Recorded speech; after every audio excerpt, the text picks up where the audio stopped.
Bismillahirrahmanirrahim. Alhamdulillahi rabbil alamin. Allahumma salli wa sallim ala sayyidina Muhammadin miftahi babi rahmatillah adada ma fi ilmillah salatan wa salaman daimaini bidawami mulkillah wa ala alihi wa sahbihi wa man walah, amma ba'du. Alhamdulillah, Allah giring langkah kita menuju ke tempat yang mulia ini untuk duduk bersama, berzikir, mencari ilmu, belajar mencintai Nabi besar Muhammad SAW. Semoga pertemuan kita di tempat ini menjadi satu pertemuan yang akan mendatangkan kemuliaan dari Allah Subhanahu wa Ta'ala. Dan kita saat ini juga berada pada waktu yang mulia, yaitu bulan Rajab. Rasulullah SAW dalam sebuah riwayat, beliau berdoa, Allahumma barik lana fi Rajab wa Sya'ban wa ballighna Ramadan. Ya Allah, berkahilah kami di dalam Rajab dan Sya'ban, dan jadikan kami sampai pada bulan Ramadan. Yang maknanya keberuntungan seseorang di bulan Ramadan, kesuksesan seseorang di dalam menghambakan dirinya kepada Allah di bulan Ramadan, maka tergantung dengan 2 bulan yang sebelumnya. Ketika dia di Rajab, mengisi waktunya dengan hal-hal yang memuliakan Rajab. Di Sya'ban, mengisi waktunya dengan hal-hal yang memuliakan Sya'ban. Maka ketika di bulan Ramadan, Allah akan menjadikan dia memuliakan Ramadan dan menjadi mulia dengan sebab Ramadan, insyaallah. Dan cara untuk memuliakan Rajab adalah dengan memperbanyak istighfar kita kepada Allah Subhanahu wa Ta'ala. Rajab udah berlalu mungkin sekitar 15 hari. Maka saat ini yang harus kita pikirkan, apa yang sudah kita lakukan selama 15 malam ini di dalam kita beristighfar kepada Allah Subhanahu wa Ta'ala. Hadirin yang dimuliakan Allah Subhanahu wa Ta'ala, istighfar itu adalah amalannya para nabi. Hampir semua para nabi itu punya istighfar masing-masing. Kita lihat bagaimana Nabi Adam alaihissalam, beliau beristighfar, Rabbana dhalamna anfusana wa illam taghfir lana wa tarhamna lanakunanna minal khasirin. Bagaimana Nabi Nuh juga punya istighfar, Rabbighfirli wali walidayya waliman dakhala baiti mu'minan walil mu'minina wal mu'minat. Dan nabi-nabi yang lain, Nabi Musa, Nabi Ibrahim, lain semua nabi, mereka punya istighfar yang menunjukkan kedekatan hubungan mereka dengan Allah Subhanahu wa Ta'ala. Para nabi ini, yang mana para nabi udah wajib untuk kita meyakini mereka semua para nabi itu adalah maksum. Tidak mungkin mereka berbuat dosa. Namun mereka selalu beristighfar kepada Allah Subhanahu wa Ta'ala. Istighfar adalah satu amalan yang punya athar, punya efek yang luar biasa dalam hati dan merubah karakter manusia. Istighfar itu punya 2 sisi. Ada sisi antara hubungan dengan Allah, dan ada sisi untuk kejiwaan orang yang beristighfar itu sendiri. Ketika orang itu beristighfar, maka hubungannya dengan Allah, orang itu akan mengingat bagaimana karunia Allah, bagaimana kasih sayang Allah, hingga dia beristighfar. Dan dia pun juga di dalam dirinya dia mengingat betapa banyak dosa yang telah dia lakukan, kemudian bagaimana dia mempertanggungjawabkan dosa-dosa itu. Maka istighfar menggabungkan antara mengingat masa lalu yang di situ ada dosa dan menatap masa depan untuk menghadap ampunan Allah Subhanahu wa Ta'ala, hingga seorang hamba mendapatkan sisi khauf, ada rasa takut kepada Allah, dan ada sisi roja, berharap kepada Allah Subhanahu wa Ta'ala. Maka ketika seorang hamba dia selalu takut kepada Allah, namun dia kemudian kembali berharap kepada Allah. Ada rasa takut kepada Allah, lalu dia berharap kepada Allah, maka inilah hamba Allah yang akan mendapatkan keridhaan Allah Subhanahu wa taala. Dan istighfar melatih. Apabila seseorang itu udah sering beristighfar, maka orang ini akan menjadi orang yang mudah untuk meminta maaf kepada orang lain. Kalau seorang suami rajin beristighfar, maka dia akan sering minta maaf kepada istrinya. Seorang istri rajin beristighfar akan sering minta maaf kepada suaminya. Anak rajin beristighfar akan sering meminta maaf kepada orang tuanya. Manusia sering beristighfar, maka dia akan sering meminta maaf kepada apa yang ada di sekelilingnya, karena dia menyadari dirinya adalah tempatnya salah dan juga tempatnya perbuatan dosa. Dan bagaimana dicontohkan, memberikan teladan kepada kita Nabi besar Muhammad SAW.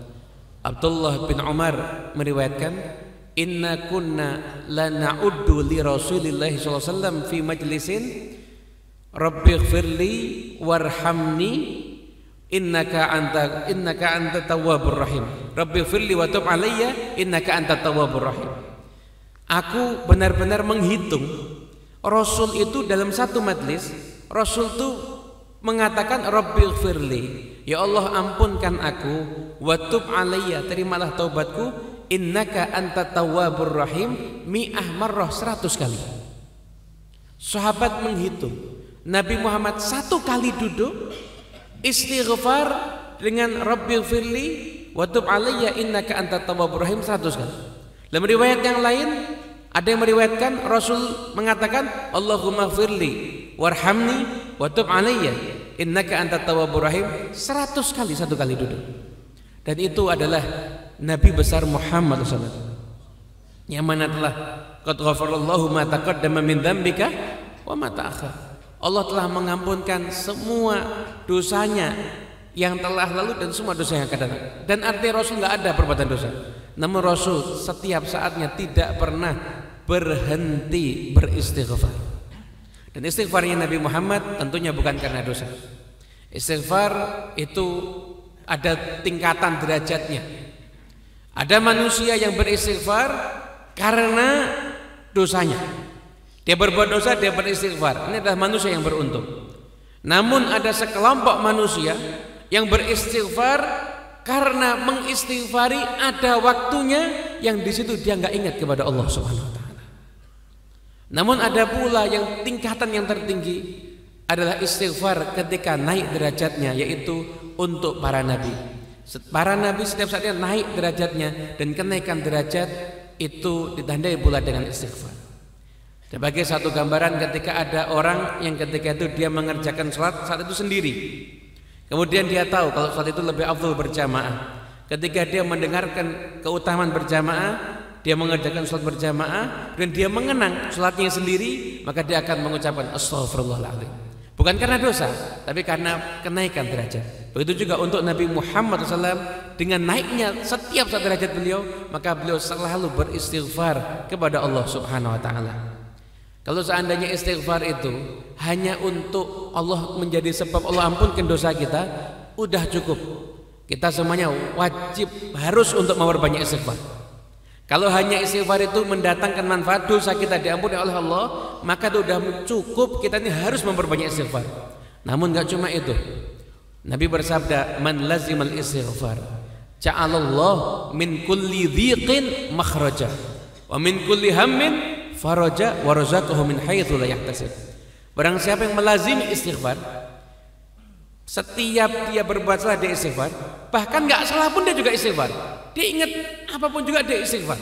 Karena sesungguhnya kita yang ada di akhir zaman ini, setiap nafas kita perlu kita istighfari. Mungkin istighfar, dia melazim istighfar, dia sering beristighfar, maka setiap ada dhiq, satu kesusahan hidup, entah kesusahan karena urusan anaknya, urusan rumah tangganya, urusan ekonominya, urusan apapun juga, setiap ada kesulitan, Allah akan menjadikan dia mendapatkan jalan keluar. Dan setiap dia ada kegelisahan dalam hatinya, ada kegelisahan dalam hatinya, maka Allah akan juga berikan jalan keluar. Dan Allah akan memberikan rezeki dari sisi yang tidak dia sangka-sangka. betapa mulia keutamaan daripada istighfar. Maka merugi kalau kita tidak menjadi orang yang banyak beristighfar, khususnya ketika ada pada bulan Rajab ini. Diriwayatkan Imam Ahmad bin Hanbal, beliau pernah menceritakan suatu ketika ada satu dorongan beliau untuk safar ke suatu daerah. Sesampainya ada di daerah tersebut, beliau nggak menemukan tempat untuk menginap, nggak ada tempat untuk menginap, hingga akhirnya beliau tinggal ada di masjid. Beliau mau istirahat di masjid, mau bermalam di masjid. Ketika akan bermalam di masjid, yang menjaga masjid mendatangi beliau, diusir, nggak boleh bermalam di sini. Muhammad bin Hanbal, bang, nggak, saya mau bermalam di sini, kan nggak ada keluarga lagi. Nggak, peraturannya tidak boleh bermalam di sini. Sampai ada terjadi satu cekcok hingga penjaga masjid udah sedikit kasar terhadap Imam Ahmad bin Hanbal, karena memang nggak ngerti. Di daerah itu nggak ada yang kenal siapa Ahmad bin Hanbal. Bagaimana rupanya nggak ada yang mengenal. Sampai akhirnya di sekitar masjid ada satu orang yang menyaksikan itu, kemudian mendatangi Imam Ahmad bin Hanbal, lalu mengatakan, "Hai musafir, kamu nggak punya kerabat ada di sini dan kamu dilarang tidur di masjid. Silahkan kamu menginap di rumahku. Istirahat, nginap, kamu tinggal ada di rumahku aja." Pergi Imam Ahmad bin Hanbal ke rumahnya orang tersebut, kemudian menyaksikan aktivitasnya. Dulu kan rumah kecil, hingga aktivitas di rumah itu mungkin kelihatan jelas. Orang ini ternyata seorang pembuat roti. Dan ketika malam orang ini bangun, itu beribadah, setelah itu dia membuat roti. Dan diperhatikan oleh Imam Ahmad bin Hanbal, yang menarik dari si tukang roti ini, lisannya itu selalu bergerak. Dan setelah dilihat lagi, ternyata lisannya selalu beristighfar.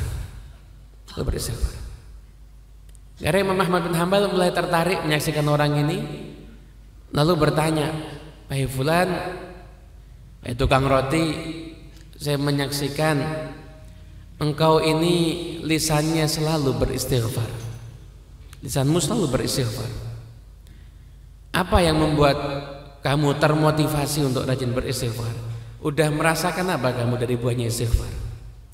Kata tukang roti tadi, "Alhamdulillah, saya ini berkatnya istighfar, tidak pernah saya berdoa kecuali doa saya pasti diijabah oleh Allah Subhanahu wa taala. Enggak ada satupun doa saya yang ditolak, enggak ada. Semua doa saya itu diijabah oleh Allah, dikabulkan oleh Allah. Semua doa saya, kecuali satu yang belum. Satu ini yang belum. Apa yang belum? Saya itu berdoa kepada Allah, saya ingin sekali berjumpa dengan Ahmad bin Hanbal. Imam Ahmad bin Hanbal, saya Ahmad bin Hanbal. Bukan engkau yang menjumpaiku, tapi Allah yang menggerakkanku untuk menjumpai dirimu. Dan saya Ahmad bin Hanbal di hadapanmu, berarti doamu semuanya sudah diijabah oleh Allah Subhanahu wa taala. Tapi semuanya adalah berkat lisan yang beristighfar. Karena itu bulan Rajab dianjurkan kita untuk memperbanyak istighfar, baik dalam setiap langkah kita, setiap gerak-gerik kita memperbanyak istighfar, khususnya sebagaimana diajarkan oleh guru-guru kita, kaum solihin yang mendahulu kita. Setiap pada Isya membaca Rabbighfirli warhamni wa tub alayya 70 kali.